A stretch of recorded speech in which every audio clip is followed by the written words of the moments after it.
What's crack-a-lackin'? It's your boy Baroshmo. Just in case you didn't know, so today I'm giving you running backs, fantasy football, when to get them, where to get them. I'm sipping this body armor, trying to stay hydrated.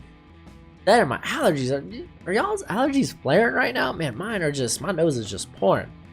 Anyway, let's go ahead. Let's begin. I got number one, Saquon Barkley, first round. You're going to see a lot of these running backs have first round grades because it's such a coveted position, because there's only really a handful of elite running backs. I got Barkley in here just by a little bit over Christian McCaffrey, just because I think he's a better running back. He's better on the ground, while McCaffrey is a better receiver. Barkley also gives you a lot of points at receiver. I think he had like 700 some yards receiving last year. But unquestionable, I mean, honestly, it could be 1A, 1B with him and Christian McCaffrey. I just don't think on the ground Christian McCaffrey is nearly as good. At number three, I got Ezekiel Elliott. Again, first round grade. He's just a banger of a run back. That offense runs through Ezekiel Elliott in Dallas. Next, I got Calvin Kamara. Or Alvin Kamara, I should say. Calvin. Where'd that come from? Anyway, first round grade, number four. I think he's going to see a heavier workload just because Latavius Murray came into town to be the new Mark Ingram. I don't think it's going to dip too much into what Kamara is going to produce. When Ingram came back last year from the suspension, Kamara did take a hit. A lot of owners were ticked. But I think you're going to see not nearly as much production as you saw at the beginning of last year with Kamara, but I think you're going to see more because Murray is not the caliber of player Ingram is. At number five, I got Le'Veon Bell, just because he provides that receiving threat, man. Provides that receiving threat. Oh, he's gonna, and again, this same thing goes with Ezekiel Elliott. The offense is gonna run through Le'Veon Bell there. Number six, I got Todd Gurley. I got Todd Gurley at 6 just because we don't know how good that knee is. That knee worries me. And I owned Gurley last year, and it cost me. It cost me in the playoffs when I needed him most. It cost me. He got me there. He just couldn't take me all the way. So, honestly, until we know for sure if that knee is 100%, I wouldn't risk taking Gurley any more than maybe 6th or 7th. Next, I got Melvin Gordon. Dude, he does it receiving. He can do it on the ground. Yeah, first round grade, same as last year. James Conner, honestly, Pittsburgh, whoever they have at running back just produces. I don't know why. They just do. James Conner, huge get for most people last year, picking him off the waiver wire. There we go. But picking him up off the waiver wire, he was huge. I got him here at 8. Honestly, he's gonna go in the top 10. Honestly, I would say he should go before any receiver. Number 9, I got Nick Chubb. Nick Chubb was hot. He just fell short of 1,000 yards last year because they decided to keep with Carlos Hyde for who knows why. But the dude, especially with that offense, that aerial attack, Cleveland's going to be bonkers, and he's got some receiving capabilities. My only worry is when Kareem Hunt comes back in week 9. I think it's week 9 comes back. It might be week 8. But what kind of workload will he be getting?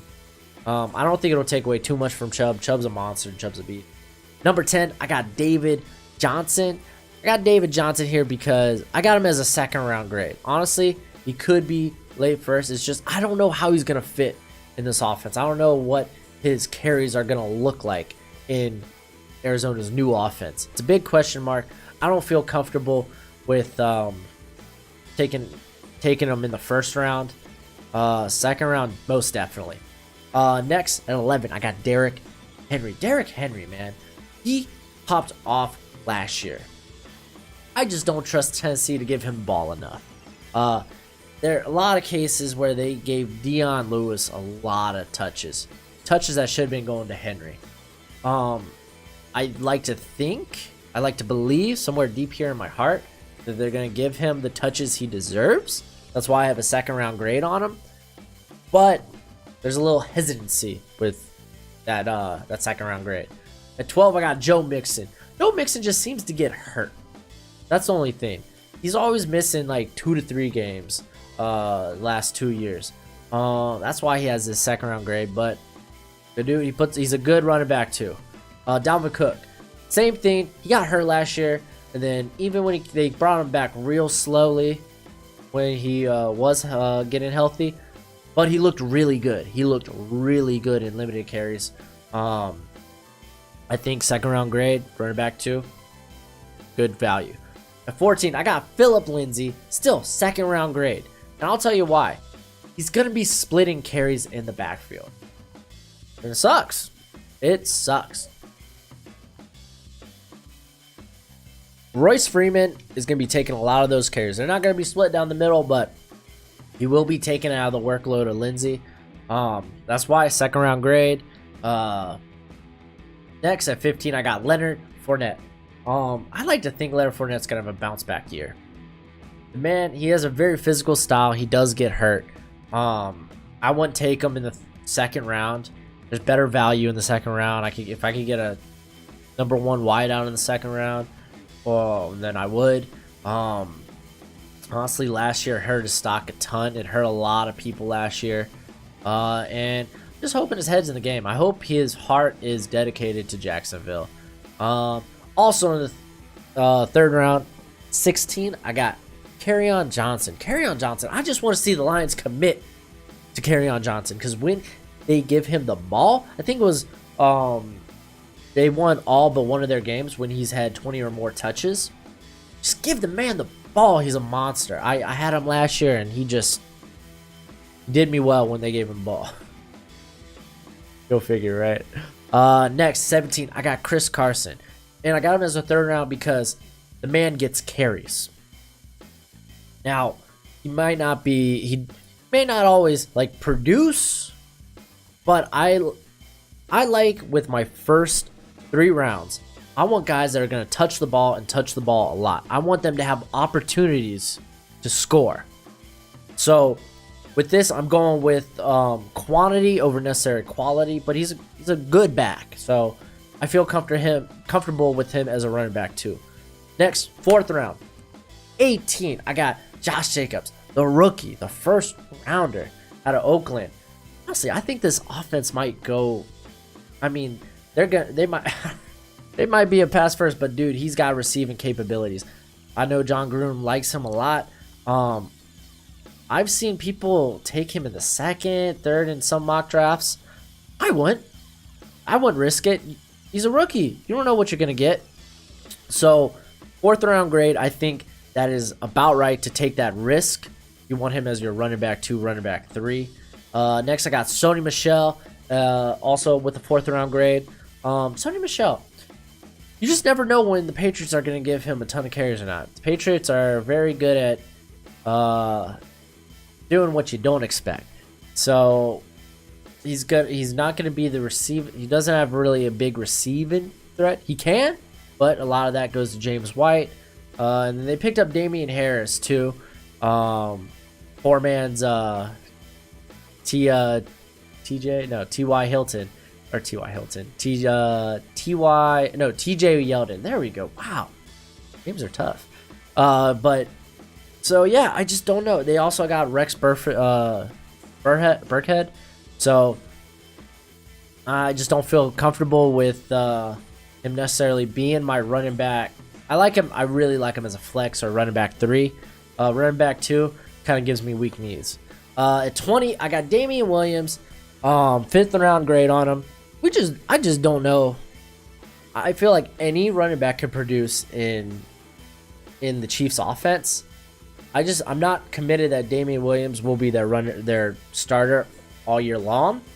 And we'll see how committed they are to the run game, because that offense, while improved, I mean, man, I feel like they're going to be they're going to have to throw the ball to win it. It's not going to be the type of blowouts you kind of saw last year. I think it's going to be a lot tighter games, and they might get rid. I mean, he's going to be I think he's going to have more James White-esque value this year than he did last year. I just don't think he'll be seeing as many carries. I don't know. I just don't know how I feel about it. He's on my don't draft list. Next, I got James White, man. James White, solid flex play. 5th round, good value because you know the Patriots are going to use him. He's almost guaranteed to get you like 3 to 4 receptions a game. Just don't know how many carries. Now, next, I got a bunch of 6th rounders here just because, honestly, it comes down to, are they going to be given the opportunities? I got Devontae Freeman coming off an injury. The very interesting backfield there in Atlanta with Ito Smith, and then they drafted another guy this year. I can't remember, but I just, how healthy is he? He's getting close to that 30, so tread might not be there might not be too much tread left on those tires, so we don't know how much they're going to use him. At 23, I got Marlon Mack again. Just depends how much they use him because they love their running backs there in Indy. They go 3 deep, so I mean, when they're giving him carries, producing well. Same with Aaron Jones. I don't understand why Green Bay won't commit to Aaron Jones as their starter. They love Jamal Williams. I don't know why. Jamal Williams, good running back. I just don't know why they will not commit to getting Aaron Jones at least like 15 to 20 carries a game. Boggles my mind. Mark Ingram, I just don't know how he's going to look inside that Baltimore offense. I know they're going to give him the ball a lot, but it's a crowded backfield there. 6th round pick. I think that's about the range you want him. Then Kenyon Drake, my boy out of Miami. I love me some Dolphins, right? Let me just sip a little bit of this. Big Dolphins fan. I love Kenyon Drake. When he can produce, he just doesn't get, again, this goes with doesn't get the opportunity. He lost a lot of carries to Frank Gore last year. I mean, I don't know, maybe this year will be different under a new regime, so we'll see. Tariq Cohen, honestly, last year I owned him, and he was a big play threat. He got used a ton in the pass game, and he saw, I don't know, it was kind of a roller coaster. You know, there was ups and there was downs. There was weeks where it's like, oh man, this is a perfect matchup, and then they give him like, he gets like 2 receptions and maybe like 3 rushes, and it's like, why? So 6th round grade, that's about right. Next, 7th round grades, Dion Lewis. Now this is the opposite. This man, for the life of me, I don't know why, gets a ton of opportunities in Tennessee. He just had a down year last year.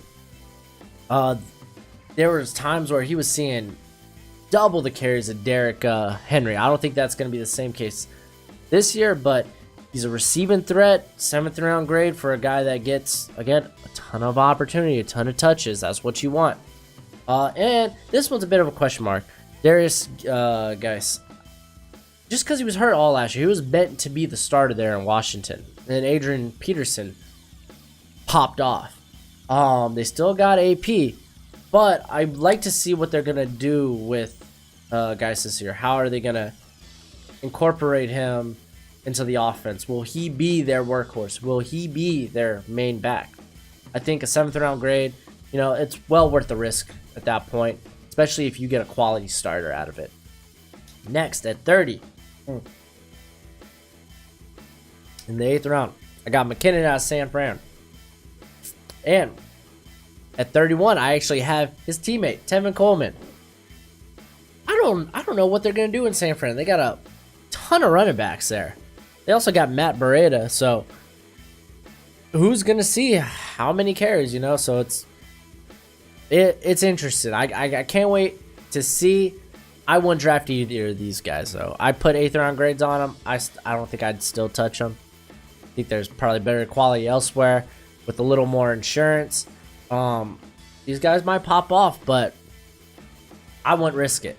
At number 32, I got David Montgomery. I think this man is going to take on the Jordan Howard role in Chicago.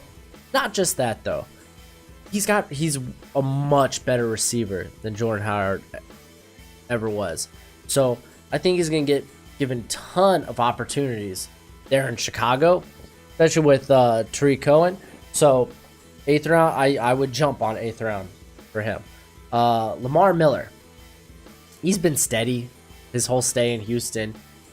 He hasn't had great numbers. He's not elite, but he produces. So 8th round, that's when I would get him. He's a bit lackluster, a bit pedestrian as far as points in PPR, but is what it is. At 34, I got Jordan Howard in Philly. They also drafted Miles Sanders, so I don't know what's exactly good. I don't know what his share is going to look like. They're going to be splitting carries. I mean, they're not going to use him in the pass game. At least Miles Sanders has that capability. So 9th round grade, it's worth the risk. He's going to be your 4th running back on the chart. And then I got my final 9th round get is LaShawn McCoy. LaShawn McCoy, as of right now, is still the starter. Will he be the starter throughout the rest of the year? Who knows? He didn't produce, but they kept feeding him the ball. So, you know what? I don't mind just drafting a starter in the 9th round. Next, I got a couple of 10th rounders. Latavius Murray. If he has anything that resembles what Mark Ingram got in New Orleans, then this would be a steal in the 10th round. Could go a couple of rounds earlier, but I won't take him any more than that because I think Kamara is going to actually assume a large majority of not just the carries but the snaps. And then I got Rashad Penny because now Mike Davis is out of town. Rashad Penny is the number 2 in Seattle. And what we learned is the number 2 sees a lot of carries in that Seattle offense. So Rashad Penny is a good get here in the 10th round. I won't take him any earlier. Now, with these last few, 11th round, I got Darrell Henderson. I like this as a handcuff if you got Todd Gurley, or even if you're just going to stash him just in case that knee isn't good and Todd Gurley does go down. Because Darrell Henderson, he could pop off, man. He could pop off. The man's got amazing speed. He's a home run threat. So I like his value there in the 11th round. I put Adrian Peterson here at 39 in the 11th round just because, again, you don't know. I don't know what the carries are going to look like there in Washington. We won't really have a more sure idea of that until training camp and preseason starts. So till then, I have him here, 11th round grade. And then for 40, I put Justice Hill. I think Justice Hill will end up being the starter here in Baltimore. I think they could also, honestly, they could kind of resemble what Mark Ingram did with Alvin Kamara. I mean, it is a deep backfield there in Baltimore. You still have Kenneth Dixon, and then you have Gus Edwards, who had a great year last year. Great end of the year last year, I should say. But Justice Hill is just too talented for them to keep off the field. So I don't mind getting him in the 11th and just stashing him on my bench and kind of waiting and seeing. Anyway, that's my top 40. Like, subscribe. Hopefully I was insightful. Stay tuned for more content, especially fantasy football. But above all else, be easy, my friends. Later.